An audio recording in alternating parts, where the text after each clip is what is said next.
ਮੈਂ ਜਿੱਥੇ ਕੰਮ ਕਰਦਾ ਸੀ, ਉਸ ਘਰ ਦੀਆਂ 5 ਮਾਲਕਣਾਂ ਸੀ। ਕੋਈ ਮੇਰੇ ਤੋਂ ਮਸਾਜ ਕਰਵਾਉਂਦੀ, ਕੋਈ ਕੱਪੜੇ ਧਵਾਉਂਦੀ। ਮਾਲਕ ਮੇਰੇ ਨਾਲ ਬਹੁਤ ਖੁਸ਼ ਸੀ, ਪਰ ਇੱਕ ਰਾਤ ਉਹ ਕਿਸੇ ਕੰਮ ਲਈ ਬਾਹਰ ਗਿਆ ਸੀ। ਉਸ ਰਾਤ ਉਹਨਾਂ 5 ਨੂੰ ਜਦੋਂ ਮੈਂ ਵਾਰੀ-ਵਾਰੀ, "ਸੂਰਜ ਤੂੰ ਕਿੱਥੇ ਹੈ? ਛੇਤੀ ਆ, ਮੇਰੇ ਲਈ ਨਾਸ਼ਤਾ ਲੈ ਕੇ ਆ, ਮੈਨੂੰ ਬਹੁਤ ਭੁੱਖ ਲੱਗੀ ਹੈ।" ਇਹ ਮੈਨੂੰ ਇੱਕ ਮਾਲਕਣ ਨੇ ਕਿਹਾ, ਦੂਜੀ ਨੇ ਮੈਨੂੰ ਉਸੇ ਸਮੇਂ ਜੂਸ ਬਣਾਉਣ ਲਈ ਕਹਿ ਦਿੱਤਾ ਸੀ।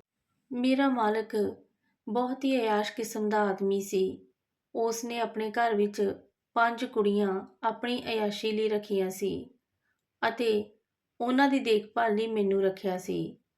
ਉਹ ਬਹੁਤ ਅਮੀਰ ਸੀ, ਪਰ ਉਸ ਨੇ ਵਿਆਹ ਨਹੀਂ ਕਰਵਾਇਆ ਸੀ।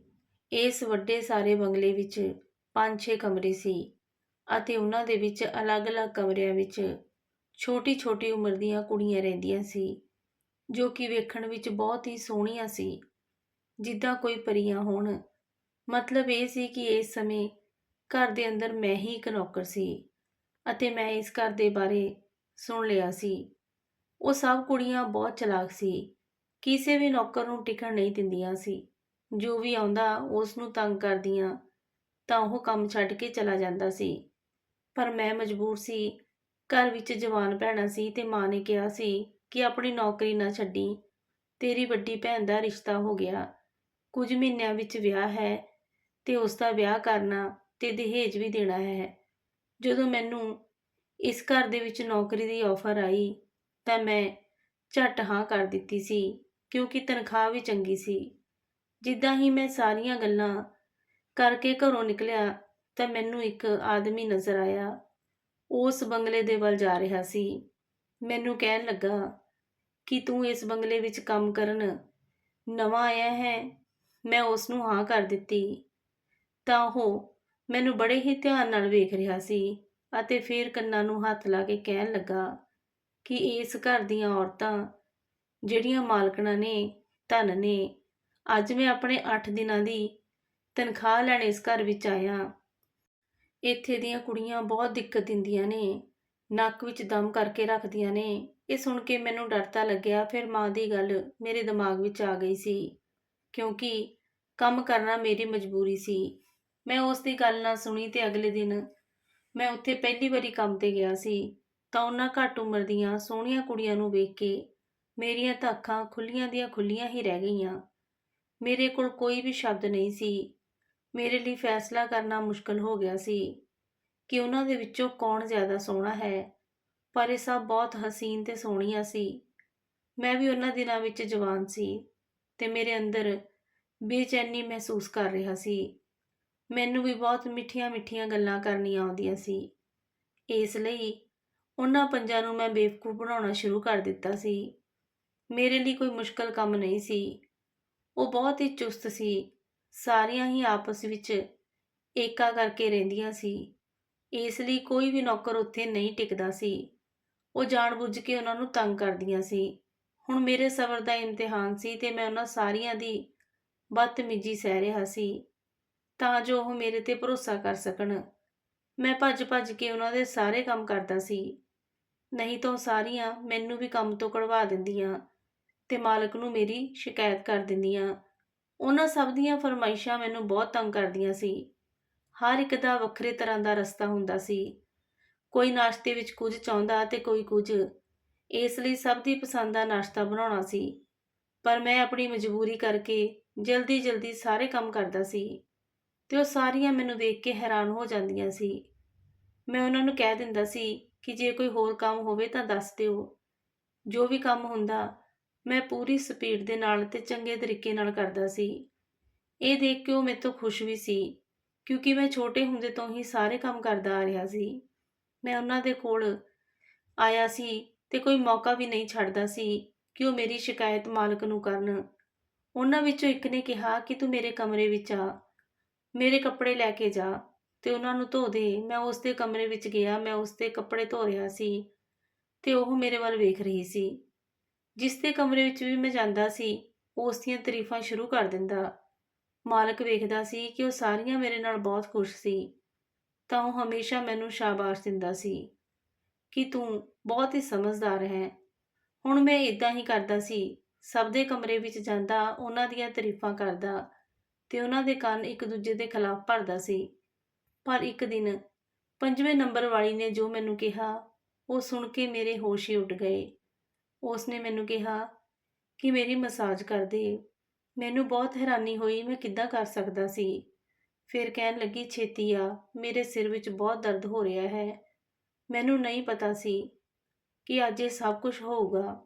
ਮੈਂ ਤੇਲ ਦੀ ਸ਼ੀਸ਼ੀ ਚੁੱਕੀ ਤੇ ਉਸ ਦੇ ਸਿਰ ਤੇ ਮਸਾਜ ਕਰਨੀ ਸ਼ੁਰੂ ਕਰ ਦਿੱਤੀ। ਮੈਂ ਆਪਣੇ ਆਪ ਨੂੰ ਬਾਰ-ਬਾਰ ਯਾਦ ਦਿਵਾ ਰਿਹਾ ਸੀ ਕਿ ਮੈਂ ਨੌਕਰ ਹਾਂ, ਮੇਰੀ ਆਪਣੀ ਹੱਦ ਹੈ। ਮੈਂ ਉਸ ਨਾਲ ਗੱਲਾਂ ਕਰ ਰਿਹਾ ਸੀ ਜੋ ਹਰ ਕੁੜੀ ਸੁਣਨਾ ਚਾਹੁੰਦੀ ਹੈ ਤੇ ਉਸ ਨੂੰ ਕਹਿ ਰਿਹਾ ਸੀ ਕਿ ਤੁਸੀਂ ਸਾਰਿਆਂ ਦੇ ਵਿੱਚੋਂ ਅਲੱਗ ਹੋ, ਤੁਹਾਡੇ ਜਿੰਨਾ ਸੋਹਣਾ ਕੋਈ ਵੀ ਨਹੀਂ। ਫਿਰ ਮੈਂ ਉਸ ਦੀ ਖੂਬਸੂਰਤੀ ਦੀ ਤਾਰੀਫ ਕਰ ਰਿਹਾ ਸੀ ਕਿਉਂਕਿ ਮੈਂ ਉਹਨਾਂ ਵਿੱਚ ਫੁੱਟ ਪਾਉਣੀ ਚਾਹੁੰਦਾ ਸੀ। ਉਹ ਆਪਣੀ ਤਾਰੀਫ ਦੇ ਨਾਲ ਫੁੱਲੀਆਂ ਨਹੀਂ ਸਮਾ ਰਹੀਆਂ ਸੀ ਅਤੇ ਪਿਘਲ ਗਈ ਸੀ। ਮੈਂ ਉਸ ਨੂੰ ਕਿਹਾ ਕਿ ਜਦੋਂ ਮੈਂ ਤੁਹਾਨੂੰ ਪਹਿਲੀ ਵਾਰੀ ਵੇਖਿਆ ਸੀ, ਮੇਰੀਆਂ ਤਾਂ ਅੱਖਾਂ ਖੁੱਲੀਆਂ ਦੀਆਂ ਖੁੱਲੀਆਂ ਹੀ ਰਹਿ ਗਈਆਂ ਸੀ। ਮੈਂ ਉਹਨਾਂ ਦੇ ਦਿਲ ਵਿੱਚ ਥਾਂ ਬਣਾਉਣ ਦੀ ਕੋਸ਼ਿਸ਼ ਕਰ ਰਿਹਾ ਸੀ। ਉਸ ਨੇ ਕਿਹਾ, ਮੇਰਾ ਸਾਰਾ ਹੁਸਨ ਬੇਕਾਰ ਹੈ, ਤੈਨੂੰ ਕੀ ਪਤਾ। ਉਹ ਬਹੁਤ ਉਦਾਸ ਸੀ। ਮੈਂ ਡਰਦੇ ਡਰਦੇ ਉਸ ਨੂੰ ਸਵਾਲ ਕੀਤਾ, ਮੈਨੂੰ ਇੱਕ ਗੱਲ ਸਮਝ ਨਹੀਂ ਆਈ ਕਿ ਜਦ ਤੁਹਾਨੂੰ ਇਹ ਸਭ ਕੁਝ ਬੁਰਾ ਲੱਗਦਾ ਤਾਂ ਤੁਸੀਂ ਇੱਥੇ ਕੀ ਕਰ ਰਹੇ ਹੋ ਤੇ ਕਿਉਂ ਆਏ ਹੋ। ਉਸ ਕੁੜੀ ਦੀਆਂ ਅੱਖਾਂ ਦੇ ਵਿੱਚ ਹੰਝੂ ਸੀ। ਮੈਂ ਉਸ ਨੂੰ ਇਹ ਸਵਾਲ ਪੁੱਛ ਲਿਆ ਸੀ। ਮੇਰੀ ਗੱਲ ਸੁਣ ਕੇ ਉਹ ਕਹਿਣ ਲੱਗੀ ਕਿ ਬੁਰਾ ਸਮਾਂ ਦੱਸ ਕੇ ਨਹੀਂ ਆਉਂਦਾ, ਇਸ ਲਈ ਇਹ ਸਭ ਕੁਝ ਮੇਰੀ ਮਰਜ਼ੀ ਨਾਲ ਨਹੀਂ ਹੋਇਆ। ਇਹ ਕਹਿ ਕੇ ਉਸ ਨੇ ਹੌਂਕਾ ਲਿੱਤਾ।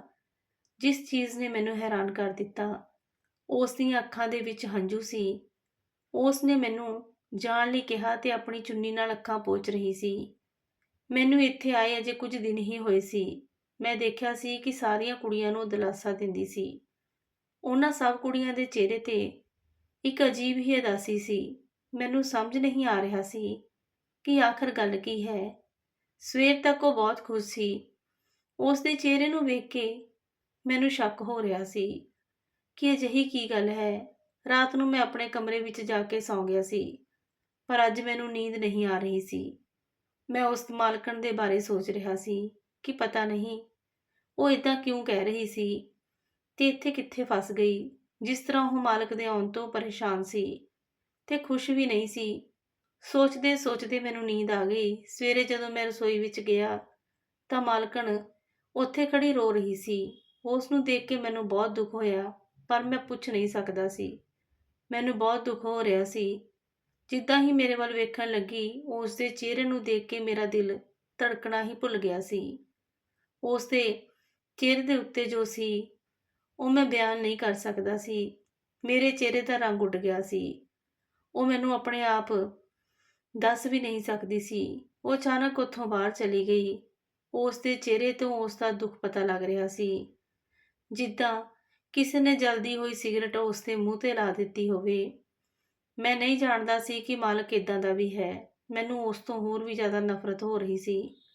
ਪਹਿਲਾਂ ਸੋਚਿਆ ਸੀ ਕਿ ਇਹਨਾਂ ਦੇ ਪਿੱਛੇ ਇੱਕ ਦੂਜੇ ਲਈ ਨਫ਼ਰਤ ਪੈਦਾ ਕਰਾਂਗਾ, ਉਹ ਆਪਸ ਵਿੱਚ ਲੜਨਗੀਆਂ, ਪਰ ਹੁਣ ਮੇਰਾ ਇਰਾਦਾ ਬਦਲ ਗਿਆ ਸੀ। ਉਹ ਕੁੜੀਆਂ ਮੈਨੂੰ ਬੇਬਸ ਤੇ ਮਜਬੂਰ ਰੱਖਦੀਆਂ ਸੀ।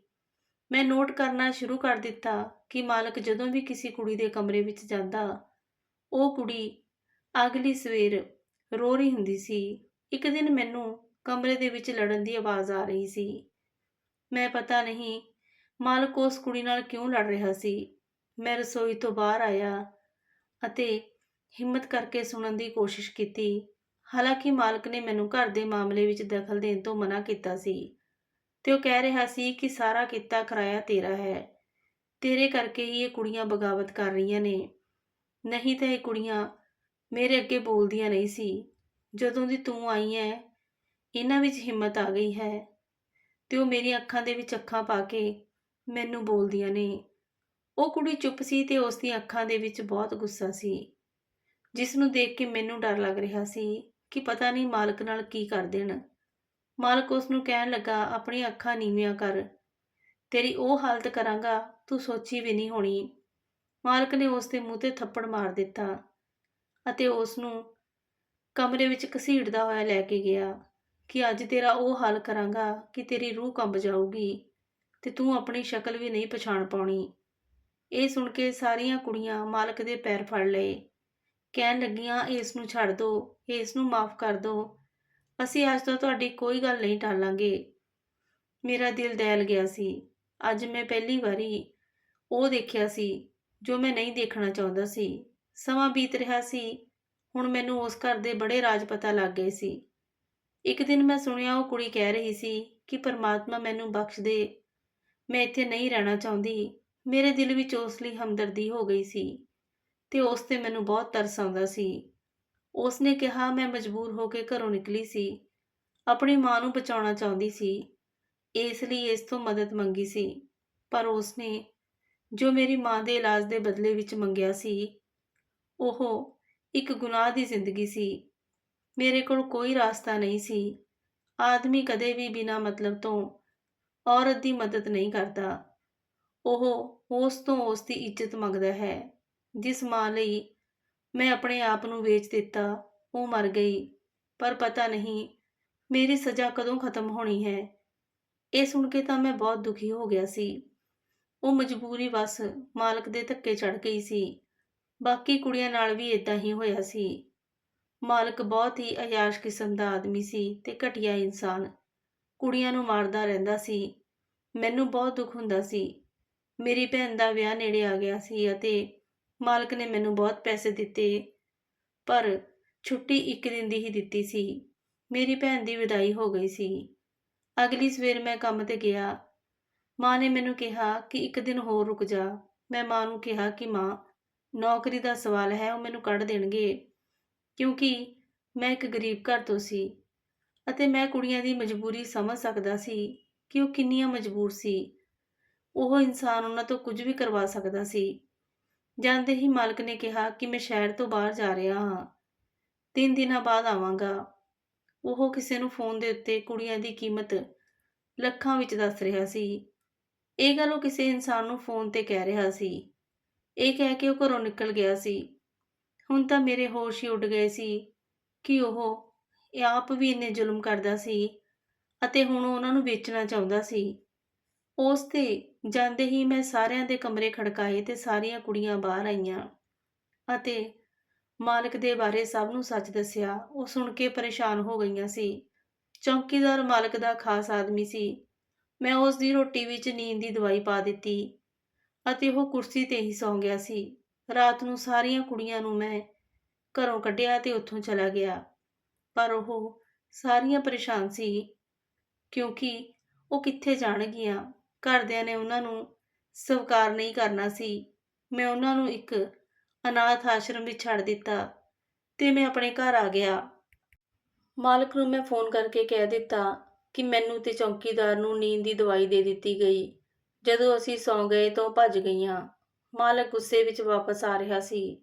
ਉਸ ਦੀ ਗੱਡੀ ਦਾ ਐਕਸੀਡੈਂਟ ਹੋ ਗਿਆ ਤੇ ਉਸ ਦੀ ਮੌਕੇ ਤੇ ਹੀ ਮੌਤ ਹੋ ਗਈ। ਜਦੋਂ ਮੈਨੂੰ ਪਤਾ ਲੱਗਾ ਤਾਂ ਮੈਂ ਸ਼ੁਕਰ ਕੀਤਾ। ਸਾਰੀਆਂ ਕੁੜੀਆਂ ਨੂੰ ਮੈਂ ਵਾਪਸ ਲੈ ਕੇ ਆਇਆ ਅਤੇ ਉਸ ਬੰਗਲੇ ਵਿੱਚ ਛੱਡ ਦਿੱਤਾ। ਹੁਣ ਉਹ ਕੁੜੀਆਂ ਆਜ਼ਾਦ ਨੇ ਤੇ ਇੱਜ਼ਤ ਦੀ ਜ਼ਿੰਦਗੀ ਜਿਉਂਦੀਆਂ ਨੇ। ਮੈਂ ਉਸ ਕੁੜੀ ਨਾਲ ਵਿਆਹ ਦੀ ਖਾਹਿਸ਼ ਕੀਤੀ ਤਾਂ ਉਹ ਮੰਨ ਗਈ ਤੇ ਵਿਆਹ ਤੋਂ ਬਾਅਦ ਉਸ ਨੂੰ ਮੈਂ ਆਪਣੇ ਘਰ ਲੈ ਆਇਆ। ਹੁਣ ਉਹ ਮੇਰੇ ਨਾਲ ਬਹੁਤ ਖੁਸ਼ ਹੈ ਅਤੇ ਅਸੀਂ ਦੋਨੋਂ ਆਪਣੀ ਵਧੀਆ ਜ਼ਿੰਦਗੀ ਜੀ ਰਹੇ ਹਾਂ। ਇਹ ਸੋਚ ਕੇ ਮੈਂ ਬਹੁਤ ਖੁਸ਼ ਸੀ ਕਿ ਮੈਂ ਕਿਸੇ ਬੇਗੁਨਾਹ ਦੀ ਜਾਨ ਬਚਾਈ ਸੀ। ਦੋਸਤੋ, ਇਸ ਕਹਾਣੀ ਤੋਂ ਸਾਨੂੰ ਇਹ ਸਿੱਖ ਮਿਲਦੀ ਹੈ ਕਿ ਸਾਨੂੰ ਕਦੇ ਕਿਸੇ ਦੀ ਮਜਬੂਰੀ ਦਾ ਫਾਇਦਾ ਨਹੀਂ ਚੁੱਕਣਾ ਚਾਹੀਦਾ, ਜੋ ਕਿ ਸਭ ਤੋਂ ਵੱਡਾ ਗੁਨਾਹ ਹੈ। ਕਹਾਣੀ ਚੰਗੀ ਲੱਗੇ ਤਾਂ ਲਾਈਕ ਸ਼ੇਅਰ ਕਰਿਓ। ਚੈਨਲ ਤੇ ਪਹਿਲੀ ਵਾਰੀ ਆਏ ਹੋ ਸਬਸਕ੍ਰਾਈਬ ਕਰਿਓ। ਧੰਨਵਾਦ ਜੀ ਸਾਰਿਆਂ ਦਾ।